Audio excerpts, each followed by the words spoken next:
আজিৰ কবিতাৰ শিৰোনাম হৰগৌৰী।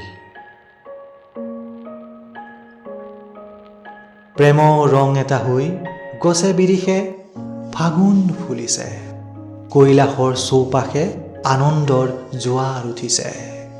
আজি যে হ'ব হৰগৌৰীৰ মিলন, এটা যুগৰ অপেক্ষাৰ অন্তত, প্ৰেম বিচ্ছেদ আৰু মহাবিনাশৰ অন্তত।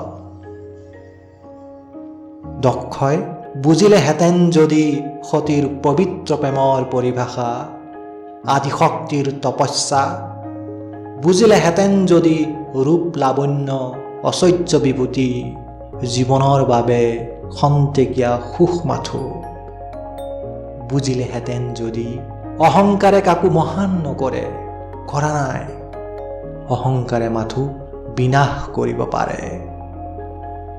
দেৱগণ আহিছে স্বৰ্গ এৰি কৈলাশলৈ নামি, আনন্দত আত্মহাৰা নন্দী ভিংগীকে আদি কৰি কৈলাশৰ সমস্ত প্ৰজাগণ,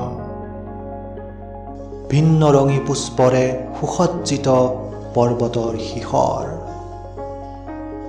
জগতৰ প্ৰথম প্ৰেম বিবাহ ঢোলে ডগৰে আৰম্ভ হৈছে দেৱাদিদেৱ মহাদেৱৰ বৰযাত্ৰা। আয়তীয়ে গীত জুৰিছে। শিৱ গোসাঁই আহিছে, ডম্বৰু বাজিছে, শহুৰৰ পদূলিত কইনা ভিক্ষা মাগিছে।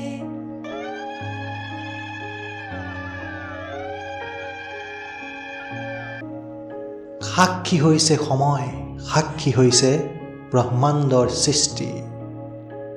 সাজোন কাচোন কেলৈ লাগিছে, প্ৰেমৰ মাদকতাই ভৰি থাকে যদি হৃদয়। অজলা প্ৰেমিক শিৱ খৰখেদাত পাহৰিয়েই পেলালে সাজোন কাচোন নিজৰ। মইনাৱতীয়ে নুবুজিলে শৰীৰৰ বাহ্যিকতাই নিদিয়ে অন্তৰৰ পৰিচয়। মহাদেৱৰ ৰুদ্ৰ ৰূপ দেখি মইনাৱতীৰ দেহাহুল অথন্তৰ।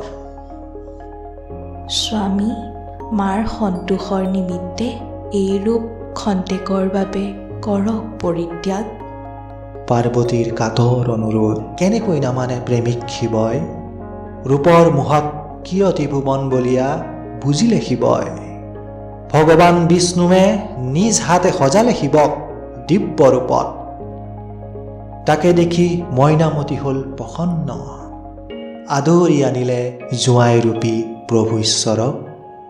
চোৱা চোৱা হৰগৌৰীয়ে অগ্নিক সাক্ষী কৰি যুগ্ম জীৱনৰ পাতনি মেলিছে, পুষ্পবৃষ্টিত প্ৰেমৰ ফাগুন সৰিছে।